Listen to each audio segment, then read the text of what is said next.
अजान वृक्षाची पाने जाण, जो भक्षून करील अनुष्ठान, त्याशी साध्य होईल ज्ञान, याशी संदेह नाही. अशी ही पुण्यवान भूमी. आणि मग रुक्मिणीला सांगितलं, देवाना रुक्मिणी तुला कळणार नाही, हा योगी आहे, हा जपी आहे, हा तपी आहे, हा संन्यासी आहे, हा ज्ञानी आहे, आणि आज आपल्यामध्ये हा समाधी घेत आहे. म्हणून देव सुद्धा त्या ठिकाणी रडू लागले. आणि म्हणून देव निवृत्ती आणि धरले दोन्ही कर, देव निवृत्ती आणि धरले दोन्ही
डोळ्यामधून अश्रूच्या धारा वाहू लागल्या.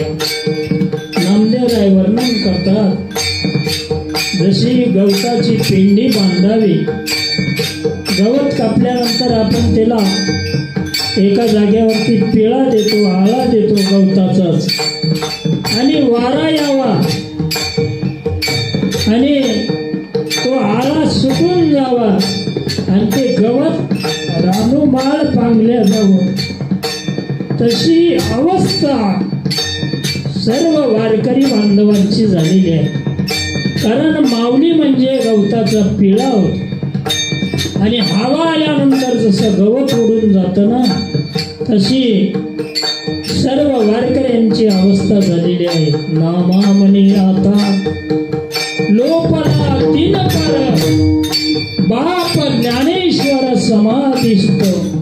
आणि म्हणून कार्तिक वद्य त्रयोदशीच्या दिवशी सर्व देवदेवतेच्या साक्षीनं, माऊलीनं, जगाच्या मालकाने आणि श्री गुरु निवृत्तीनाथ दादाने दोन्ही हात धरून समाधीकडे नेलेलं आहे. समाधीची जागा स्वच्छ झालेली आहे. त्या ठिकाणी ज्ञानेश्वर महाराज समाधीमध्ये बसलेले आहेत. आजही ज्ञानेश्वर महाराज पांडुरंगाचं भजन करीत आहेत. ज्ञानदेवे घेतले दान, हृदयी धरून या ध्यान, समाधी वैसमा निर्वाण, कथा कीर्तन करीतो. म्हणून आजही ज्ञानेश्वर महाराज समाधीमध्ये बसून श्री विठ्ठल श्री विठ्ठल असं त्यांचं अखंड भजन चालू आहे.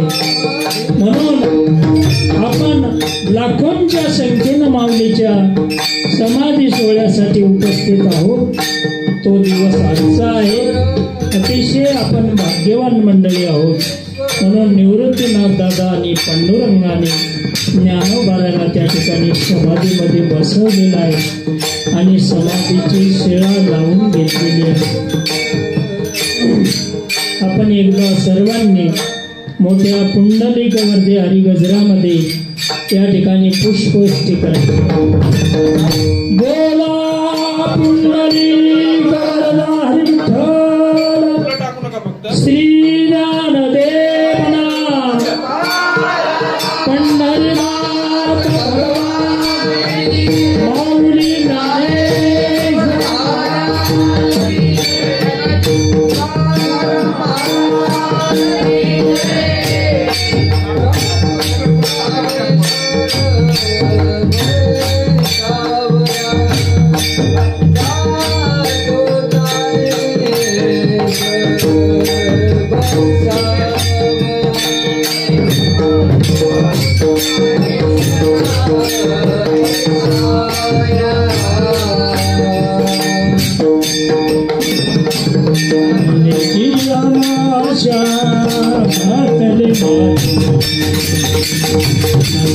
ज्ञानेश्वर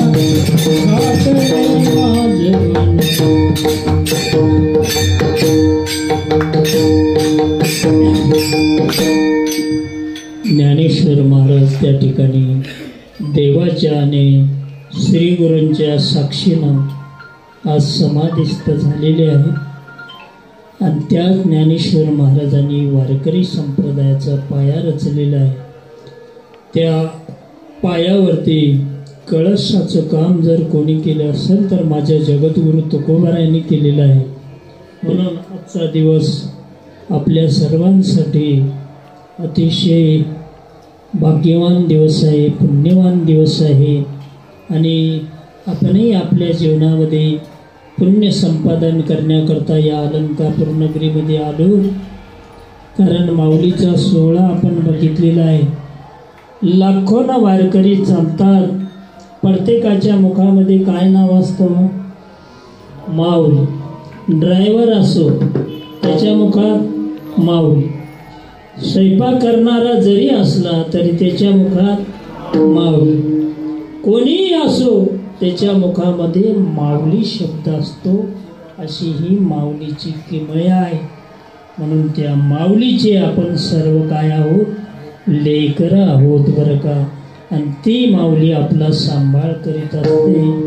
म्हणून ज्या माऊलीचा जन्मदिवस त्याच दिवशी भगवान श्रीकृष्ण परमात्म्याचा काय आहे? जन्मदिवस खरोडीमध्ये साजरा केला ना. गोकुळ अष्टमीच्या दिवशी माऊलीचाही जन्म उत्सव आणि भगवान श्रीकृष्ण परमात्म्याचाही जन्म उत्सव. म्हणून त्या श्रीकृष्ण परमात्म्याने गीता लिहिली आणि माऊलीनं त्याच्यावर ट्रान्सलेशन करून मराठीमध्ये अनुवाद केला आणि म्हणून त्या कृष्ण परमात्म्याने अनंत अनंत अशा लीला केलेल्या आहे. जन्माला येण्याच्या अगोदरच त्या कृष्ण परमात्म्यानं लीलेला सुरुवात केलेली आहे.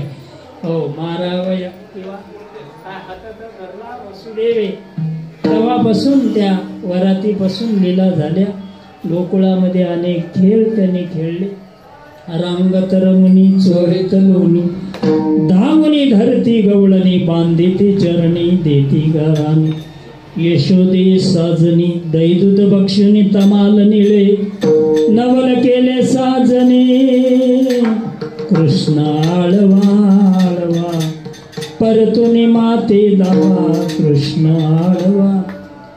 तळवे तळहात तळहात टेकीत, तळवे तळहात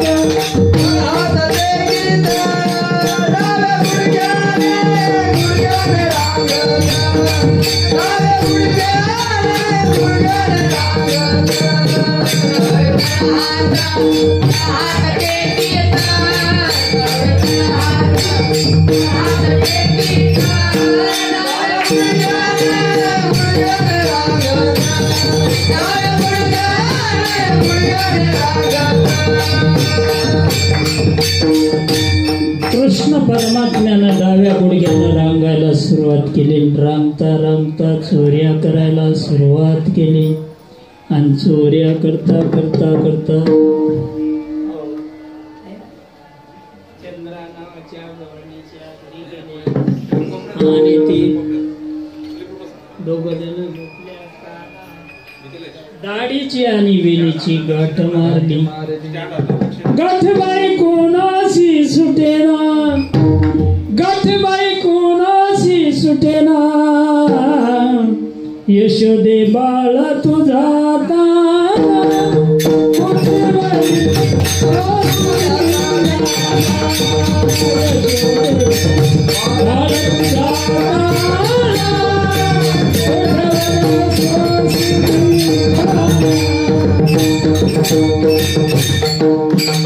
तिसरी आली धावणी, येणे ग बाई काय केली करणी, पतीची दाढी माझी वेणी, दोईची गाठ बांधणी, गाठबाई कोणाशी सुटेना.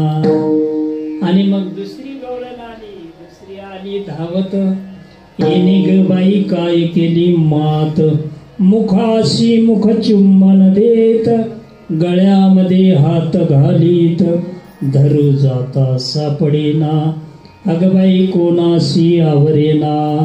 याच्या कदरून बाकीचे लोक गोकुळ सोडून निघून जाऊ लागले. यशोदेकडे गाराने सांगू लागले, यशोदे कृष्णाशी सांगावे, गोकुळी राहावे का. तेव्हा काही गवळणी म्हणू लागल्या, आवरी आवरी आपुला कान्हा,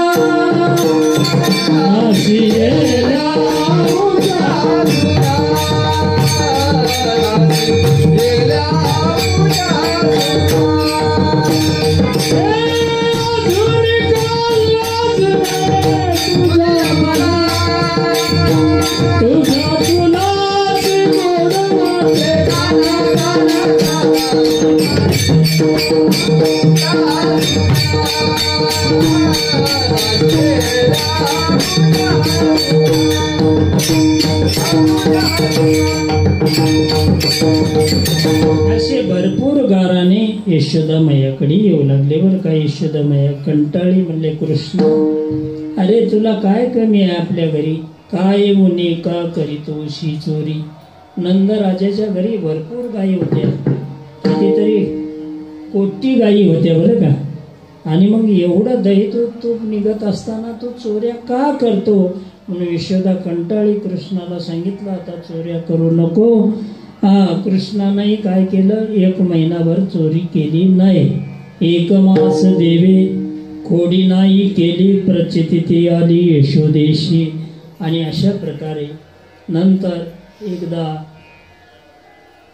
नैवेद्य दाखवण्यासाठी यशोदा मैया गेली. गणपती पुढे मोदकाचा हारा ठेवलेला आहे. कृष्णाला सांगितलं, काळी पेटी विसरलेली आहे, तू इथं लक्ष दे, मी काळी पेटी घेऊन घरातून येतो. तोपर्यंत कृष्णानं त्या गणपती बापाला सांगितलं, गणपती बापा हा नैवेद्य तुमच्यासाठी का आमच्यासाठी. आता गणपती बापाला कसं म्हणता येईल, कारण हे बाबा त्याच्यापेक्षा मोठा ना. गणपती बापा म्हणे हे सगळं तुमचंच आहे. आणि ते सगळा मोदकही खाऊन टाकला. आणि गणपती सांगल म्हणून गणपतीही तोंडात टाकला. काळी पेटी घेऊन यशोदा मैया आल्यानंतर विचारू लागली, आद्य कोणाला विचारावं तिथं, कृष्णालाच विचारू लागली. गणपती दिसेना मोदक दिसेना म्हटल्यानंतर यशोदेनं सांगितलं, कृष्ण महाराजांनी वर्णन केलं, देवापाशी पुशे झोपी आली काय, देव काय आला, हसे आले बोला याचे हरी. अरे बाबा देव काय झाला, मोदक काय झाले. आणि त्यावेळेस कृष्ण परमात्म्यावरती मारण्यासाठी काठी उगारली आणि तोंड वाचलं कृष्ण परमात्म्यानं. त्याला सगळं ब्रह्मांड दिसलं. कोणाला, यशोदेला. तिने विचार केला, हे काय साधा बाबा नाही. आणि मग नंतर गाई चारण्यासाठी त्याला पाठवलेलं आहे. सगळे सवंगडी जमा झाले आणि यशोदा मैयाने सगळ्या बाळगोपाळांना सांगितलं, माझ्या कृष्णाला जपा बरं, जवळीच खेळा नका जाऊ दुरी, सांभाळा मुरारी प्राण माझा. आणि मग सगळे बाळगोपाळ खांद्यावरी कांबळी, हातामध्ये काठी, चारित गोपाळ यमुने काठी. अशा प्रकारे सगळे बाळगोपाळ गायी चरण्यासाठी सोडलेले आहे. कदंबाच्या झाडाखाली गायी एका ठिकाणी बसवलेल्या आहेत आणि सगळे बाळ गोपाळ कृष्ण परमात्म्यानं भोवतालून बसवलेले आहे. मधामध्ये सर्वांचा प्रसाद एकत्र केला, शिदोऱ्या एकत्र केल्या आणि कृष्ण परमात्म्याने आपल्या हातावरती घेतल्या, सगळ्यांना वाटायला सुरुवात केली. आणि तोच काला वृंदावनमध्ये झाला, तोच काला पंढरी क्षेत्रामध्ये झाला, तोच काला आज आपल्याला या भक्ती गुरुकुलमध्ये आपल्याला करायचा आहे. म्हणून आजचा दिवस समाधी सोहळ्याचा आहे. त्यामध्येच आपण काल्याचा प्रसंग बघितलेला आहे. आता काल्याचा एक अभंग होईल, माऊलीचं भजन होईल अगोदर, त्यानंतर काल्याचा अभंग होईल. म्हणा ज्ञानेश्वर या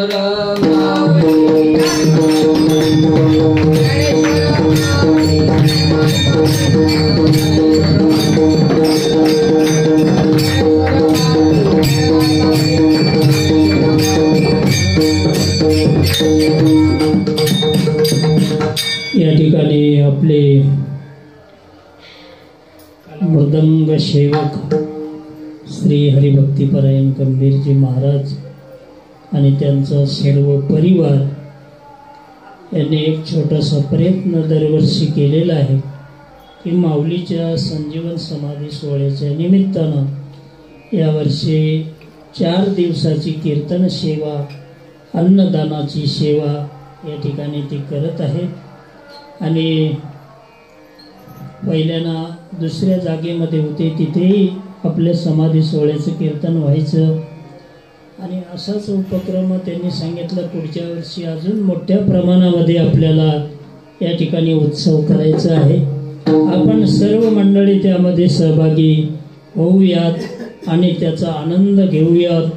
आपल्याकडून होईल तेवढं सहकार्य त्यांना आपण या ठिकाणी देण्याचा प्रयत्न करू. आणि या ठिकाणी हा माऊलीचा सोहळा या ठिकाणी संपन्न झालेला आहे. तेव्हा काल्याच्या प्रसंगातील एक अभंग आपल्याला या ठिकाणी म्हणायचा. कंठी धरेला कृष्ण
रामकृष्ण हरी.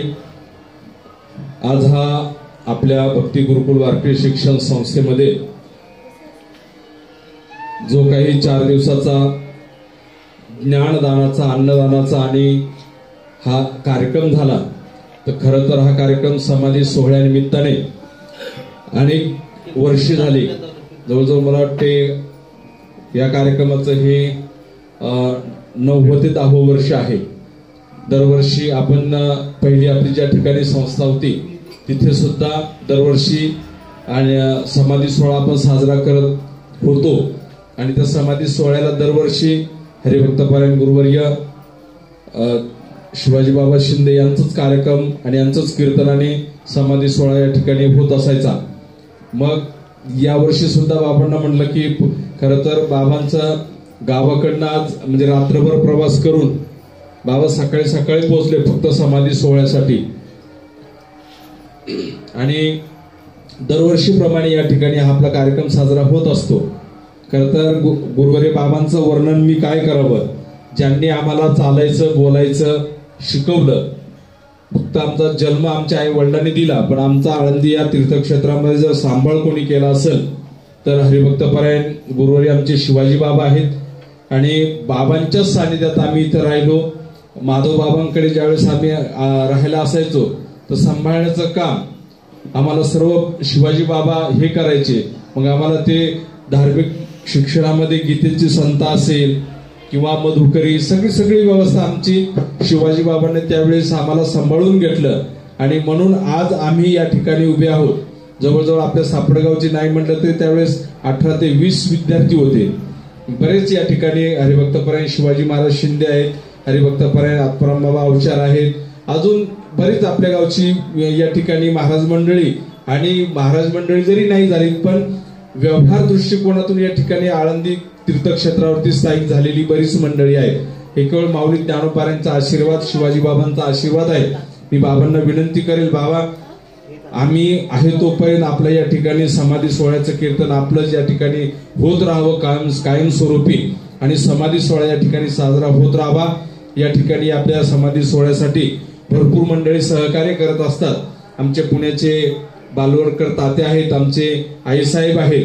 तात्या आणि आई आमच्यावर वडील आणि आईचं प्रेम या ठिकाणी आम्हाला सातत्याने लावत असतात.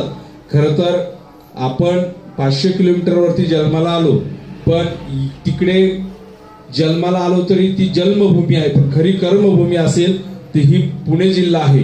आणि पुणे जिल्ह्यातली खरंच सांगतो तुम्हाला अशी इतकी प्रेमळ माणसं आहेत की सुखदुःखाला संपूर्ण कुटुंबासह परिवारासहित आपल्या या ठिकाणी उपस्थित असतात. आणि मीच नाही, आमचे हरिभक्तपरायण शितोळे बाबा पाठीमागेच आहेत. शितोळे बाबावरती सुद्धा पुत्रवत प्रेम आमच्या आईसाहेब आणि बालवडकर तात्या करत असतात. त्याचप्रमाणे आमच्या रावेत येथल्या ठिकाणी शेळकेताई ह्या सुद्धा या ठिकाणी अन्नदानासाठी कुठलाही कार्यक्रम असेल, प्रत्येक काही असू द्या, त्या ठिकाणी मदत करत असतात सातत्याने. त्यामुळं ताईंनाही, शेळके परिवारालाही आमच्या गुरुकुलाच्या वतीनं मनापासून धन्यवाद देतो. संपूर्ण आमच्या शेळकेताई सोबत आलेले सर्वच त्यांचे भजनी मंडळ, सर्वच त्यांचं अन्नदानासाठी तीर्थक्षेत्रावरती कुठेही काही असेल मोठं मोलाचं सहकार्य असतं. आणि हा कार्यक्रम जो झालाय, आपले सर्वच गावकरी मंडळी आणि सापडगावकर मंडळी सर्वच या ठिकाणी आलेले आहेत. आमचे नाना आहेत, साहेबराव नाना, सारंगांना, संजीव भाऊ, सर्वच मंडळी या ठिकाणी आली. तुम्ही आलात तर सर्व हा कार्यक्रम मोठा होत असतो. आणि पुढच्या वर्षी सुद्धा अण्णा, नाना, आमचं नाना तुम्हाला सांगतो नाना की तुम्ही बाजीराव नाना की सर्वांनी या. इथं काय फक्त यायचं, जेवण करायचं, मस्त तुमचंच घर आहे. घर म्हणण्यापेक्षा एक गुरुकुल आहे, आणि गुरुकुल काय कोणाचं एकट्याचं नसतं, हे सर्व तुमचंच आहे. तुम्हाला इथे येऊन राहायचं, हक्काने राहायचं, जेवायचं, खावायचं आणि ज्ञानोबारायचा समाधी सोहळ्याचा कार्यक्रम करायचा. खरं तर आता प्रकर्षाने आम्हाला आठवण येते ते आमच्या वसंत भाऊंची. आताच काही दिवसापूर्वी ते स्वर्गवासी झाले. आमच्या गावचं एक खूप मोठं व्यक्तिमत्व होतं. आमच्या माधवराव अवचार या ठिकाणी आलेले आहेत, त्यांचंही आम्हाला बऱ्याच ठिकाणी सहकार्य असतं. ते आणि वसंतराव नाना हे कायमस्वरूपी महिन्याची वारी असू द्या किंवा पंढरपूरची वारी, आषाढी एकादशी असू द्या किंवा ही माऊलीची वारी, त्यांची कधीच चुकली नाही. मला तर खरं विजनाला तुम्ही त्यावेळेस आले ना, तुम्ही आल्यासारखं वाटलंच नाही मला, वसंत भाऊ आल्यासारखंच वाटलं मला. कारण की डोळ्यासमोर वारीला येणारी व्यक्ती ती एकदम डायरेक्ट डोळ्यासमोर दिसते. म्हणून तेही या ठिकाणी म्हणजे आवर्जून त्यांनी जुन्या लोकांनी परमार्थ टिकून ठेवला. आपल्या गावातली महिन्याची वारी असेल, पूर्वी आपल्या गावामध्ये एकादशी सुद्धा जागर व्हायचा आणि माणसं वारीला पाठवायचे. ही परंपरा तुम्ही पूर्वीपासून चालू ठेवली. आणि खरं तर आपण त्यावेळेस, मला एक सांगायचं कारण आहे की शिवाजी बाबांना माहिती की त्यावेळेस आपण ज्यावेळेस यायचो त्यावेळेस आल्याच्या नंतर आपण पिशवी कुठं ठेवावी, कुठं जेवण करावं, कुठं कार्यक्रम ऐकावा, कुठंतरी धर्मशाळेत थांबायचं, कोणी आले काय गेली काय कोणी विचारत नव्हते. पण माऊलीच्या कृपा आशीर्वादाने तुमचा तो परमार्थ फळाला आला असं म्हणू ती वारी तुमचं वारीचं पुण्य उदयाला आलं. आणि ते पुण्य उदयाला आल्या म्हणून आपल्या गावातल्या या ठिकाणी गुरुकुल तयार झालं आणि हक्काचं तुमच्या एक घर तयार झालं, हक्काची एक संस्था तयार झाली. ही संस्था तुमचं आहे म्हणून तुम्ही हक्काने यायचं, कधी पण राहायचं आणि हक्काने येऊन या ठिकाणी कार्यक्रम करायचा. म्हणून यावर्षी ठीक आहे, पण पुढच्या वर्षी सर्वांनी आपल्या गावातल्या भरपूर लोकांनी इथे या. इथे राहण्याची, जेवणाची सर्व व्यवस्था आहे. पण काही 1 रुपया लागत नाही, काहीच नाही, राहण्यासाठी नाही, कशासाठी नाही. कारण की इथं देणारे, तुम्हाला सांगू, पुणे जिल्हा एवढा भरभरून अन्नदानाच्या बाबतीत तर पुणे जिल्हा अग्रेसरच आहे. म्हणजे आषाढी वारीच्या असेल किंवा कार्तिक वारी कुठेही असू द्या, शिवाजी बाबांना माहितीये खूप लोक अन्नदानासाठी पुढं होऊन अन्नदान करतात. म्हणजे आपण म्हणतो आपल्या इकडे कदाचित मानासाठी लोक हापापले असतील, पण पुणे जिल्ह्यातले लोक असे अन्नदानासाठी हापापलेले आहेत की कुठेही असू द्या, काही असू द्या, खिशात हात घातला मोजणार नाही, येतील तेवढे अन्नदानासाठी पैसे खर्च करतात. म्हणून या ठिकाणी तुम्ही या दरवर्षी समाधी सोहळा या ठिकाणी आनंदाने आपण साजरा करत जाऊ. संपूर्ण आपण एका आईचे लेकरं होऊन या ठिकाणी परमार्थ ज्ञान देत जाऊ. आणि आम्ही जे करतो आम्ही जे करतो ना, हे कशामुळे करतो, ही ताकद फक्त आम्हाला गुरुवारी हरिभक्तपरायण शिवाजी बाबामुळे. बाबा म्हणतात माझं नाव नका घेऊ, पण कसे माणसाने कधी खाल्लेल्या भाकरीला जागावं, त्यावेळेस जर आम्हाला उभं राहायला आणि आम्हाला सपोर्ट जर केला नसता तर कदाचित आम्ही या ठिकाणी पोहोचलो नसतो. कधी माणसाने बिल्डिंग उभी राहते, लोक बिल्डिंगचं नाव घेतात, पण पायात जो गज उभा आहे, पायात जी वीट उभी आहे, पायाची वाळू खडक काय असेल तिच्याकडे कोणी बघत नाही. पण खरी जर बिल्डिंग उभी राहत असेल तर त्या पायावर राहते. म्हणून आमचा पारमार्थिक पाया असेल तर आमचे शिवाजी बाबा आहेत आणि ते पारमार्थिक पायावरती आम्ही उभे आहोत. आणि एक आनंदाची गोष्ट मी त्या दिवशी पण सांगितलं, कधी कीर्तनकाराचा मुलगा कीर्तनकार होत नाही, कधी पखवाजाचा मुलगा पखवाज वादक होत नाही, कधी गायकाचा मुलगा गायक होत नाही. पण त्या दिवशी आमच्या केदार महाराजांनी इतकं सुंदर कीर्तन केलं, तुम्ही युट्यूबला बघा, इतकं सुंदर, असं वाटतच नाही साक्षात आम्हाला राऊत बाबा त्याच्यात दिसायचे बोलताना. कारण की परमार्थ कसा असतो बघा, बाबांचं शिवाजी बाबांचंच उदाहरण घ्या, वडील कीर्तनकार होते का नव्हते, तरी शिवाजी बाबा एवढे मोठे कीर्तनकार झाले. पण कीर्तनकाराचा पोरगा कीर्तनकारच होईल असं लाखोत एक 10-12 उदाहरणं बघायला मिळतील. आता बाबांना माहितीये, तुम्हाला माहिती आहे, मोठमोठाले कीर्तनकार आहेत, पण त्याचा मुलगा कीर्तनकार नाहीये. उदाहरण आहेत, पण भाग्य आहे खरंच बाबा, ही तुमची निस्वार्थ पारमार्थिक सेवा आहे, म्हणून त्या सेवेचं फळ आहे. आणि परमार्थामध्ये खरं सांगतो तुम्हाला, कोणी काही कमायना, पण गुण यायचा असेल ना, कीर्तन असेल, पखवाज असेल, काही असेल, ती सेवा कुठेतरी व्हावी लागते आणि मग ती सेवा कामी येते, मग परमार्थाला तो माणूस लागत असतो. ती सेवा कुठेतरी कामी येते, आईवडिलांची सेवा कुठेतरी ती फळाला येते. मग आपण म्हणतो ना, झाड असतं, झाडाला जर चांगलं खत पाणी घातलं तर फळं चांगले लागत असतात. म्हणून हे आई वडील म्हणजे एक झाड असतं आणि चांगले फळं लागायचे असतील त्या झाडाला खत पाणी चांगलं घालावं लागत असतं. म्हणून या ठिकाणी तेही केदार महाराजांनी पहिल्या दिवशी कीर्तन केलं, दुसऱ्या दिवशी हरिभक्तपरायण पंकज महाराज देशमुख त्यांनी कीर्तन केलं. काल आमच्या हरिभक्तपरायण आपल्या पंकज महाराज हे सुद्धा आपल्या भक्ती गुरुकुल वारकरी शिक्षण संस्थेचेच विद्यार्थी आहेत. त्याच्यानंतर काल त्यांनी कीर्तन केलं, ते सुद्धा हरिभक्तपरायण महेश महाराज हे सुद्धा आपल्या वारकरी भक्ती गुरुकुल वारकरी शिक्षण संस्थेचेच विद्यार्थी आहेत. मग आपणच आपल्या विद्यार्थ्याला मोठं करायचं म्हणून याने आणि आम्ही आपणच आणि कसं असतं, आपल्याच कुटुंबातल्या एखाद्या भावानी उभं राहायचं, एखाद्या भावानी पखवाज वाजवायचं, एखाद्या भावानी गायन करायचं, एखाद्या भावानी स्वयंपाकाचं बघायचं, मग तो परमार्थ मोठा होत असतो. म्हणून या नाही आणि आपण सगळे एका आईचे लेकरून परमार्थ या ठिकाणी दरवर्षी समाधी सोहळा आपण या ठिकाणी साजरा करत जाऊ. तुम्ही हे मोलाचं सहकार्य देताय, हे असंच सहकार्य कायमस्वरूपी या माझ्यावरती म्हणत नाही, या गुरुकुलावरती आपण ठेवावं आणि अशीच आशीर्वादाची ताकद मिळत राहावी. म्हणून या गुरुकुलाच्या वतीनं मी विनंती करतो, आमचे ज्येष्ठ बंधू हरिभक्तपरायण विजूभाऊ यांना विनंती करतो की हरिभक्तपरायण गुरुवर्य शिवाजी बाबा शिंदे यांचा शाल शिरफळ देऊन या ठिकाणी सत्कार तर नाही बाबा, पण हा गुरुकुलाचा एक प्रसाद आहे, प्रसाद हा राहू द्या. या बाळा घे इकडे, या नाना. त्याचबरोबर सत्कार करण्यासाठी मी आमचे मोठे बंधू सारंगांना यांना पण विनंती करतो, आपणही उपस्थित राहायचंय. या नाना अण्णा. त्याचबरोबर आमचे बाजीराव नाना, गावामध्ये आमचा जो परमार्थ टिकून असतो, बाजीराव नानांना विनंती करतो, आपणही सत्कारासाठी श्रीफळ देण्यासाठी उपस्थित राहायचे. या आमचे संजू भाऊ, या आपणही या ठिकाणी सत्कारासाठी उपस्थित राहा. सत्कार होऊ द्या. सत्कार झाला की आपण आरती घेऊ. आरती झाल्याच्या नंतर या ठिकाणी महाप्रसाद पण आहे, महाप्रसाद सर्वांनी घ्यायचा आहे. आता संपूर्ण महाप्रसाद आमच्या शेळकेताई यांच्या वतीने आहे, त्या या ठिकाणी आलेल्या आहेत.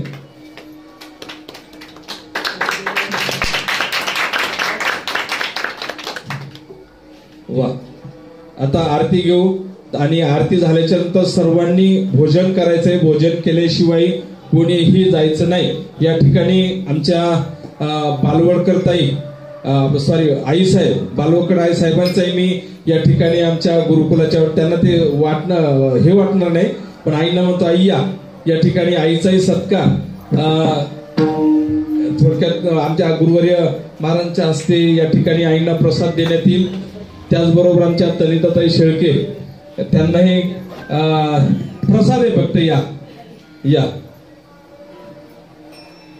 देवाळा हा प्रसाद आहे.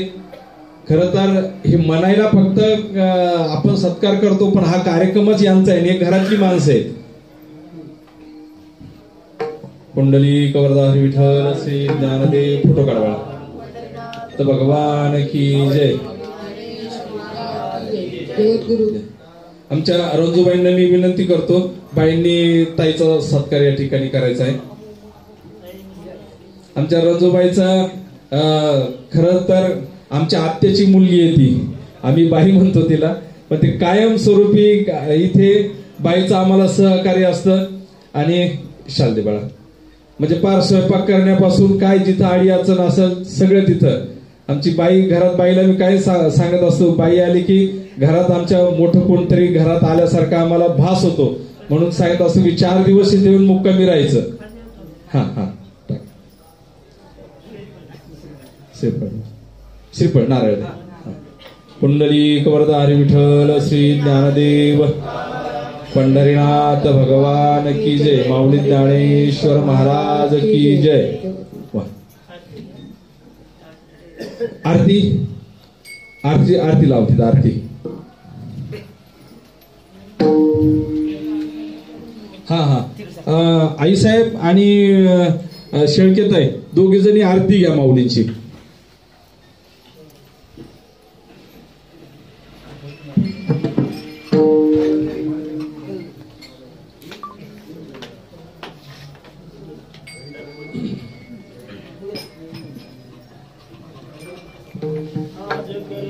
आरती चक्र पाने वो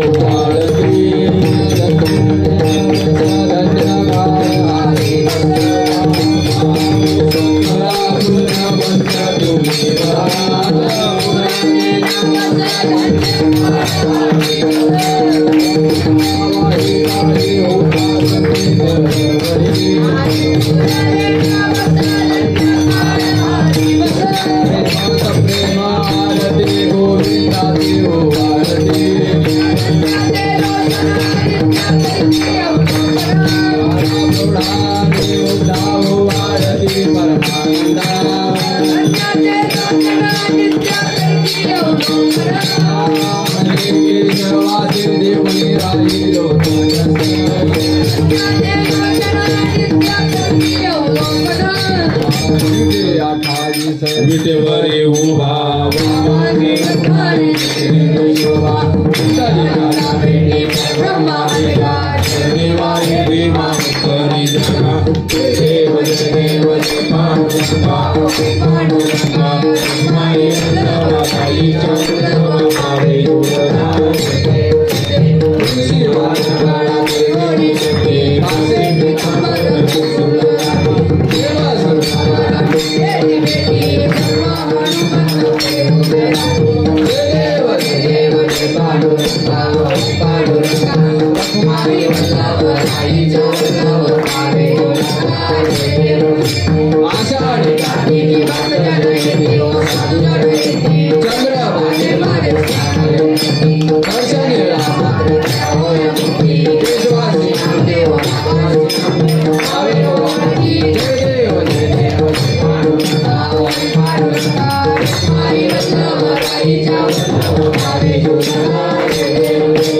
चरणी मस्तक ठेविले आरती नामराजा महादेव जगी सेवकी साधू संत आरती नामराजा आरती तुकाराम स्वामी सद्गुरुनाम सच्चिदानंद मूर्ती आरती तुकाराम आरती सागरास शरणविले रक्षिले आरती तुकाराम सच्चिदानंद मूर्ती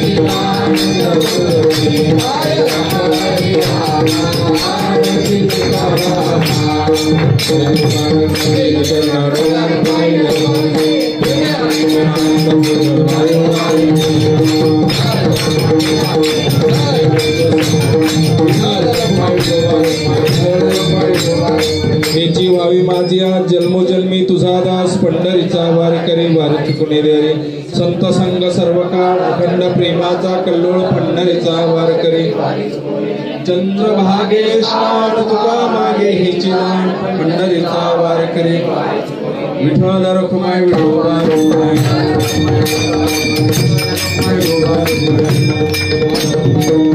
अकल्पायुष्य व्हावे त्या कुळा माझी या सकाळच्या कल्पनेची बाधा न हुकवणे काळी अहंकाराचा वारा न लागो राजसा माझ्या विष्णुदासा भाविकासी नामा म्हणे तया असावे कल्याण ज्यामुखे दान पान कल्पनेची बाधा न हुकवणे काळी संत मंडळी मागणे क तुझ प्रती आहे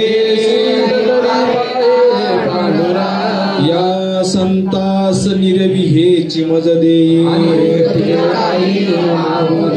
तुका म्हणे आता उदार तू होई या संतास निरविहेची मज देई तुझे काही न मागो ज्ञानदेव तुका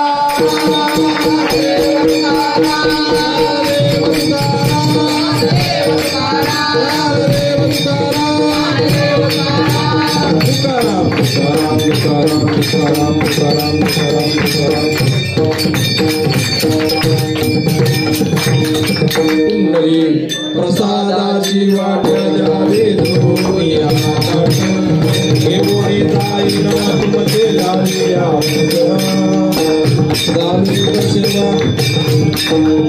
तो देवा शेष घेऊन जाईन तुमचे लालिया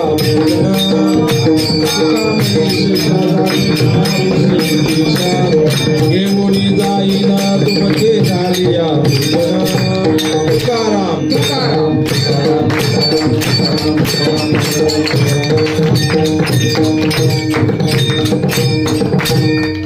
पुंडलिक वरदार विठ्ठल श्री नामदेव पंढरीनाथ भगवान की मौलिक ज्ञानेश्वर महाराज की जगद्गुरु श्री संत तुकाराम महाराज की जय।